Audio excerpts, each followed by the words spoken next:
जय जोहार। मैं हूं तपेश जैन और बड़ा सौभाग्य है मेरा कि भाग्य के जब खुलना होता है, वक्त आता है तो कोई ना कोई भगवान माध्यम भेज देता है। और मेरे साथ में अभी आदरणीय श्री नीलकंठ गुरु जी हैं जो मुंबई में रहते हैं। बहुत सारे क्लाइंट में कहूँ तो बहुत सारे सेलिब्रिटी हैं, फिल्म स्टार हो, उद्योगपति हों, व्यापारी हों, आम जनता हो, प्रशासनिक सेवा में लोग हों, राजनीतिक हों, बहुत सारे सलाह मशवरा करते रहते हैं। बड़ा सौभाग्य है कि रायपुर में भी आप बड़े जो एक सज्जन हैं, उनका नाम नहीं लूँगा क्योंकि पहचान अपनी जगह में होती है, उनसे माध्यम से मुलाकात हुई। स्वागत है गुरुजी आपका इस हमारे प्रोग्राम में सीजी स्टार में। बड़ा एक जिज्ञासा रहता है गुरुजी की जीवन में कि जो लोग आते हैं ज्योतिष के मामले में बहुत अच्छी धारणा नहीं रखते हैं कि ज्योतिष हैं तो बिना कैलकुलेशन के या बहुत सारे बिना ज्ञान के जो प्रेडिक्शन होती हैं, भविष्यवाणियाँ, अरे ये तो ऐसे ही बोल देते हैं। ये एक बड़ी चीज़ है, जबकि मेरा खुद का मानना ये है कि एक बड़ा शास्त्र है और विज्ञान सम्मत है। अगर ठीक से उसका अध्ययन किया जाए तो बहुत कुछ चीज़ें अच्छी हो सकती हैं। आप क्या कहेंगे? देखिए, मैं श्री नीलकंठ गुरु जी मुंबई में रहता हूँ और मैं अपना परिचय देना चाहता हूँ आपको कि मैं काफ़ी सालों से मैं जन्म के जैसे वय वर्ष 11 साल से ये अपना कार्य कर रहा हूँ ज्योतिष शास्त्र का, और ये हमारे पूर्वजों से चल रहा है और ये हमारी अभी ये 6ठी पीढ़ी है। और मैं यही मार्गदर्शन लोगों को देना चाहता हूँ कि ज्योतिष शास्त्र ये बहुत ही सटीक चीज़ें हैं और इनके ऊपर आप ज्योतिषों पे जैसे भी विश्वास करते हो उसका आपको फल परिपूर्ण रूप से मिलेगा, क्योंकि ये जो है कि एक मार्गदर्शन है, गाइडलाइन है, और ये एक गूगल की तरह जैसे मैप दिखाने वाला ज्योतिष शास्त्र है। बाकी उस पर चलना न चलना ये आपका कर्म है और कर्म के प्रति आपको उसका फल परिपूर्ण रूप से मिलना ही है, ये तय है। जैसे कि हम यही कहना चाहेंगे कि किसी का इस वस्तु पे से विश्वास नहीं उठना चाहिए। इसीलिए हम ये एक प्रश्न आपसे कह रहे हैं कि आने वाले समय में काल चक्र में इसके ऊपर भरोसा करना ही पड़ेगा, क्योंकि इसी से ही आपका भाग्य भी बनेगा। और जैसे हमारी जन्म पत्रिका होती है, जैसे हम बांध करके कहीं रख देते हैं तो उस पे क्या है कि बैठे बैठे जैसे धूल चढ़ जाती है, तो उसी प्रकार से जैसे हम वो नहीं खोलते तो हमारे भाग्य पे भी धूल चढ़ जाती है। तो ये है कि कोई भी जैसे किसी को भी कोई मानता हो, जैसे ज्योतिष हो, गुरु जी हो, अपने शास्त्री हो, ब्राह्मण हो, महाराज हो, साधु हो, संत हो, किसी ना किसी से अपने विषय में पूछना ये ज़रूरी होता है। कि ये नहीं है कि अपना समय बहुत बढ़िया चल रहा है, बलवान चल रहा है, हाथ में हम मट्टी लिए तो सोना ही बनते जा रहा है। तो हर योग एक ही सरी का नहीं होता है। आज बड़े बड़े नेता भी हो गए, अभिनेता भी हो गए, आज एक लेवल तक जाते हैं और एक ना एक दिन उनका लेवल ख़त्म हो जाता है। तो शेर ये हर किसी के जैसे जो खुर्ची है, जैसे हम राजनीतिक पे भी बोलते हैं, जैसे खुर्ची है तो उसके ऊपर हर किसी का अधिकार होता है। और एक ही समय में काफ़ी लोग जन्म लेते हैं। जैसे जन्म लेना यानी कि आज का जैसे जो समय है, आज जो तारीख है, आज 18 तारीख है, अभी 5 साढ़े 5 बज रहे हैं, तो आज जो जन्म लेगा उनकी जैसे कन्या राशि हो गई या सिंह राशि हो गई, जो भी राशि आ गई। तो ये नहीं है कि इसी समय जो जन्म लिए हुए हैं वो हर किसी का भाग्य एक ही जैसा हो।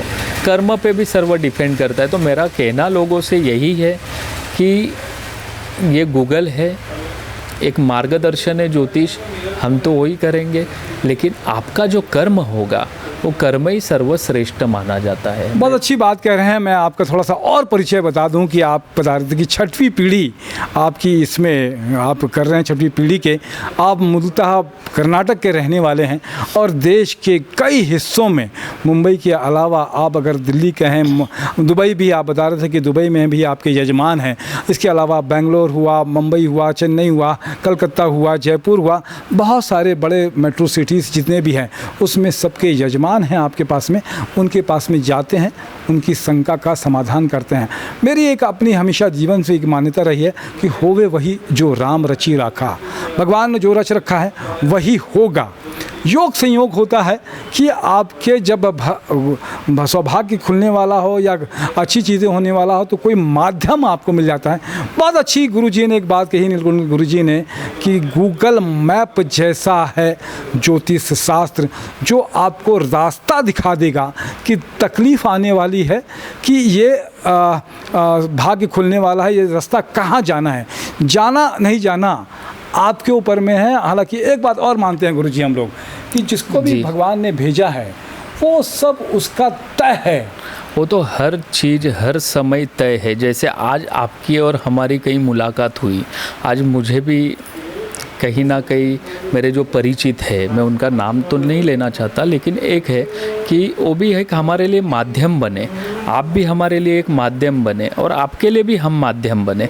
तो हो सकता है किसके हाथ से, किसके मुख से किसी का भाग्य कब खुल जाए, ये सब परमात्मा ही जानता है। और आज लेखा जोखा होगा, आपका हमारा भेंट होना, मुलाकात होना और कुछ अच्छी चर्चाएँ होना, आज का दिन भी वैसे है, तो आज हम मिल लिए। क्या लगता है कि जो बाधाएं आती हैं या सौभाग्य के द्वार खुलने हैं, उसमें जो उपाय आप लोग बताते हैं, कर्म कांड जो करते हैं, पूजा पद्धति वगैरह करते हैं, क्या उसका निश्चित रूप से लाभ होता है? देखिए, परिपूर्ण रूप से उसका लाभ होता है।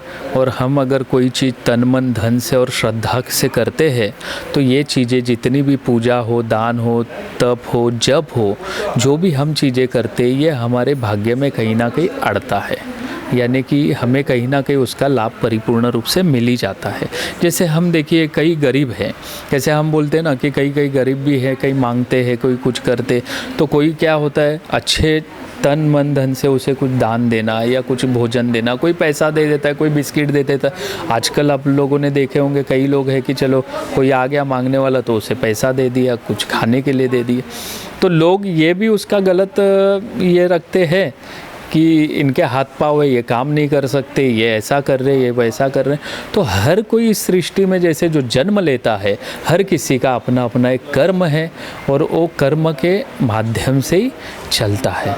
तो हम जो भी कार्य करते हैं तो इसका ये मान के चलिए, ये पुराना ऋणानुबंधन है जो हम एक दूसरे को चुकाते हैं। आज हम मार्ग बताते, जैसे कि आप नवग्रह पूजन कर लो, या काल सर्प पूजा कर लो, या लक्ष्मी पूजन कर लो, या वास्तु शांति कर लो, या सत्यनारायण जी की कथा कर लो। हर कोई पूजा पाठ में एक कहीं ना कहीं तथ्य ये होता है कि उसका लाभ हमें निश्चित रूप से मिलता है, लेकिन कब और कैसे, ये सब परमात्मा ने लिख के रखा हुआ है। मतलब वो उन्होंने रच के रखा हुआ है कि क्या होना है। और जो प्रारब्ध में आपके जो लिखा हुआ है जन्म से, ये ना मैं टाल सकता, ना आप टाल सकते, ना स्वयं प्रभु टाल सकते, लेकिन उसमें इतनी ताकत हमारे कर्म में होनी चाहिए कि उस चीज़ों को हम कहीं ना कहीं चेंज कर सकते हैं। मैं एक बात कह सकता हूँ इसमें कि आपने कहा, थोड़ा सा संशोधित कर सकता हूँ उसमें, कि जो लिखा हुआ है होगा तो वही, मिलना नहीं मिलना और इसका कारण बनना और ये पूजा पाठ कराना भी, वो भी रचा हुआ होता है भगवान का, कि आपका रचा हुआ है कि आपको इस तरीके से लाभ मिलेगा और पूजा कराएंगे तो निश्चित रूप से ठीक हो जाएगा। एक संकेत होता है ईश्वर का, वो संकेत को अगर पढ़ लिया आपने तो ठीक हो सकती है कुछ चीज़ें। बिल्कुल बिल्कुल ठीक हो जाएगी, क्योंकि देखिए किसी को ये नहीं पता होता है कि हमें बस यही पूजा करनी है कि वो पूजा करनी है। बस हम तो एक माध्यम है, और जो भी है ये प्रभु हमारे दिमाग में डालेंगे। एक भगवान की एक शक्ति जैसे होती है, और हर किसी के पास है शक्ति। ये नहीं है कि मैं गुरुजी हूँ, मैं ज्योतिष जानता हूँ, मैं ब्राह्मण हूँ तो मेरे पास ही शक्ति है। शक्ति तो हर किसी के पास है, बस उसे जागरूक करना ये अपने अंदर ही होता है, हर इंसान के अंदर ही होता है। यदि वो सुबह स्नान करे, स्नान करके जैसे भगवान का अपना कुल देवी होती है, कुल देवता होते हैं, अपने पितृ देवता होते, उनको यदि स्मरण कर ले तो उनका तो भाग्य ही चमक जाएगा। लेकिन आज के ज़माने में भाग दौड़ में इंसान क्या करता है, बस सिर्फ अपने कार्य के पीछे दौड़ता है, और अपनी जो पीछे वाली जो चीज़ें होती है, जो हमारे पूर्वजों ने जो संस्कार दिए, वो कहीं ना कहीं भूलते जा रहे। इस वजह से उनके भी भाग्य में कहीं ना कहीं रुकावटें आ रही है। कई लोगों को मतलब घर में देखिए शांति नहीं है, भले आज बड़े बड़े बंगले में लोग रहते हैं, अच्छी अच्छी गाड़ियाँ हैं, अच्छे अच्छे व्यापार है, लेकिन फिर भी मन में शांति नहीं, सुकून नहीं। ये सर्व चीज़ें इसी प्रकार से। तो इसलिए हम तो यही कहना चाहते हैं कि जो अपनी संस्कृति है, जो हिंदू धर्म है, उसको थोड़ा सा कहीं ना कहीं, तो मैं धर्म का भी इसमें बोल रहा हूँ, आप अदरवाइज़ नहीं लीजिएगा। इसमें यह है कि बस अपने हिंदू धर्म भी जैसे है कि अपने धर्म का थोड़ा सा पालन करें।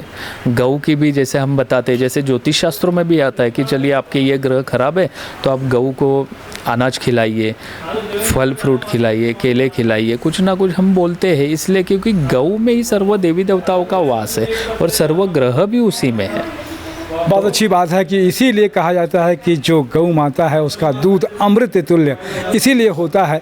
खाती वही चीज़ें हैं लेकिन अमृत तुल्य होता है। तो कहीं ना कहीं वास है देवी देवताओं का। निश्चित रूप से आपकी बात से सहमत हूँ मैं। आप श्री जो नीलकंठ गुरु जी हैं, हस्तरेखा के भी विद्वान हैं, ज्योतिष शास्त्र में जन्म कुंडली भी देखते हैं और फेस रीडिंग भी आपने करते हैं। एक आखिरी बात में और आपसे और बात लंबी करेंगे, एक आखिरी बात की ज्योतिष पे क्या कहना चाहोगे जनता से, लोगों से क्या कहोगे आप? देखिए, ज्योतिष शास्त्र के विषय में यदि हम बोलना चाहे तो ये है कि इस चीज़ों पे विश्वास करना चाहिए, लेकिन इतना भी विश्वास नहीं कि अंधविश्वास हो जाए। यदि हम किसी को बोल दे कि सर आपका ये तो भाग्य उदय होने वाला है और इतने इतने समय में आप धनवान बनने वाले हो, आपको लॉटरी लगेगी, तो देखो लगना ये तो तय है, लेकिन उसके लिए तो अपने को कर्म करना ज़रूरी है। तो मैं लोगों से यही कहूँगा कि ज्योतिष शास्त्र सुनिएगा, या फिर जो है कि किसी को दिखाना हो, अपने जो परिचित होते हैं उन लोगों को आप अपना कुंडली, हस्तरेखा, फेस रीडिंग दिखा सकते हो। और हस्तरेखा, फेस रीडिंग, कुंडली ये सब है तो एक ही, लेकिन उसके अंग अलग अलग है, देखने का तरीका अलग अलग है। और इस विश्व में काफ़ी सारे ज्योतिष शास्त्र है जो ज्योतिष शास्त्र को जानते हैं, लेकिन हर किसी का बताने का अपना अपना तरीका अलग अलग होता है और हर किसी के उपाय जो होते हैं वो भी अलग अलग होते हैं।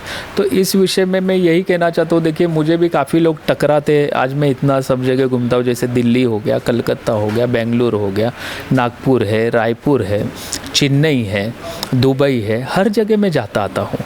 लेकिन बात यही होती है कि गुरुजी, हम कहीं दूसरे जगह गए थे तो वहाँ पे हमें बताया गया कि आप ऐसे करो, ये ग्रह ऐसा है, ये ग्रह ऐसा है, तो हमें इसका कुछ लाभ नहीं मिला। ये ऐसे कई लोग कहते हैं। तो हर किसी का बस बताने का तरीका अपना अपना अलग अलग है। बाकी थ्योरी तो वही है, एक ही चीज़ों पे जानी है। अभी जैसे कोई भोजन बनाता है, किसी का हाथ में जो है कि इतनी ताकत होती है कि बस वो जैसे भी बना दे उसमें एक स्वाद आ जाता है। तो बस ये भी एक चीज़ ऐसी है कि किसी का हाथ गुण और किसी की वाणी कब जब फल जाती है किसी को तो बोल नहीं सकते। तो ईश्वर की कृपा होती है कि हाथ, और ये बताया आपने कि स्वादिष्ट बनता है, नहीं होता है। तो हम सब आपसे, आपने समय दिया इसके लिए बहुत बहुत धन्यवाद। मेरे साथ में योगेश चौहान जी भी हैं, उनका भी धन्यवाद। और सुखी रहें। विज्ञान सम्मत है ज्योतिष, अगर ठीक से उसका अध्ययन करके सिक कैलकुलेशन हो, मेरा अपना मानना है, मैं दावे से कह सकता हूँ कि ठीक ठीक आकलन अगर हो जाए इसका, तो निश्चित रूप से बहुत सारी चीज़ें अच्छी होती हैं। बाकी करने कराने वाला तो ईश्वर ही है। जय जोहार, जय छत्तीसगढ़।